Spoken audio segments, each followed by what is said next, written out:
이게 조금 그 이상한 얘기고 저는 기본적인 얘기를 한번 얘기를 하고 싶은데 그 정부에서 세수에서 가장 큰 게 뭘까요? 지자체하고 정부의 가장 큰 세수는 부동산 관련 세금입니다.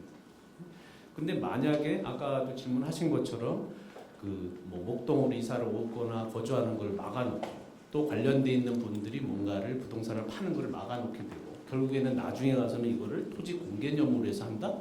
토지 공개념으로 하게 되면 세금이 없어지는 겁니다. 실질적으로 원리적으로 따지면. 그럼 정부의 세수에 관련된 거 할 수 있는 건 뭐가 있을까요? 현 정부처럼 이렇게 세금을 펑펑 쓰기 시작하는데 세수가 없으면 결국에는 파산으로 갈 수밖에 없는 겁니다. 근데 또 하나 생각을 해보면 지금처럼 교육 때문에 여기 양천구에 오거나 목동으로 이제 오고 싶다라고 하는데 문제가 뭐냐면 지금 5월이나 6월까지 다주택자한테 집을 팔라고 막 얘기를 하잖아요. 근데 이분들이 팔까요? 절대 안 팔 겁니다. 안 파는 이유가 아주 간단해요. 이유는 팔면 세금에 대한 부분도 있고 또 실질적으로 놓고 보면 이전에 문재인 정부 때 노무현 정부 때 학습 효과가 있습니다.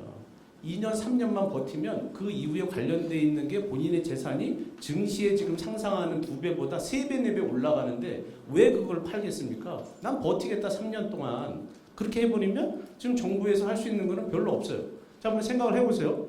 2025년 10월 15일 날 정부에서 부동산 정책을 발표를 했습니다. 자, 그러면 매주간에 나오는 부동산 증가율이 나오잖아요. 지금 강남 서초 관련되면 주간마다 0.15%에서 0.25% 계속 상승하고 있습니다.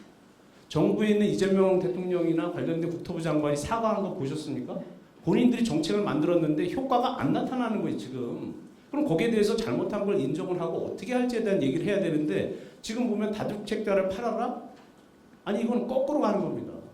그러니까 이렇게 해서는 안 되고 실질적으로 가장 부동산 정책의 핵심은 교과서적으로 가면 되는 겁니다. 가장 핵심은 공급을 늘리면 되는 거예요. 공급을 늘리고 관련된 대출이라든지 돈이 흘러가도록 해줘야지 일반 서민이 됐건 청년이 됐건 지금 내 집 하나를 평생 동안 마련할 수 있는 사람한테 기회를 주는 거지 지금처럼 계속 이렇게 묶어놓죠? 결국에는 누가 이기겠습니까? 현금 가지고 있는 사람, 기존에 최대한 재산이 50억, 100억 이상 있는 분들이 훨씬 유리한 구조가 되는 겁니다.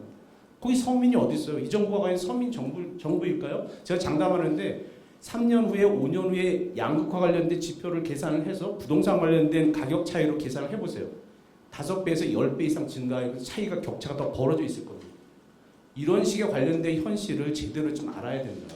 과연 이렇게 막아놓고 하는 것들이 앞으로 해결책이 될 거냐? 절대 그렇게 될 리가 없습니다. 결국에는 학벌이 됐든 관련되어 있는 건 노력으로 충분히 가능한데 집 한 채 가지고 있는 집벌이라고 하는 이런 분들한테 왜 그 기회를 안 줍니까? 똑같이 공부를 열심히 해서 본인 노력을 해서 학벌에 대한 상승 효과가 있다면 집에 한 채를 마련할 수 있는 집벌을 가지고 있는 기회를 가지고 있는 이 사람들한테 기회를 열어줘야 되는 겁니다. 그렇지 않으면 이건 거꾸로 반대로 가는 거죠. 마찬가지로 국민의힘에서도 관련되어 있는 다주택자의 규제에 해당되는 거 또 관련돼 있어 지금 0.15%에서 0.25%매 주간마다 올라가는 부동산에 대해서 과감하게 너희들이 만든 정책에 해당되는 게 이렇게 작동을 안 해. 매일 얘기해도 이거 실질적으로 보면 주민들이나 일반 사람들이 필요로 하는 부분입니다. 그래서 제가 얘기 드리고 싶은 거는 최소한 지금부터 지방자치 관련되어 있는 선거 지선이 있는 때까지 최소한 그 민청2라고 하는 민심 청취 투어라고 하는 투어의 투어를 2로 하면 됩니다. 어차피 여기가 그 뭐 번호를 2번을 받기 때문에 최소한 100여 명에 있는 의원들한테 매 주간이나 격주간에 가서 부동산 관련돼 있어서 어려움이 있는 거, 또 그게 그 대출이 됐건 본인들이 이사를 가겠건 관련돼 있는 걸 다 모으셔서 정정식 위원장님한테 보내드리고 관련돼 있는 법안을 해서 정책을 만들고 현실적인 정책을 만들고 진짜 민심이 움직이는 정책을 가지고서 민심을 설득해서 지선해서 뭔가의 대책을 마련을 해야 된다. 저는 그렇게 생각하고 강조하고 싶습니다.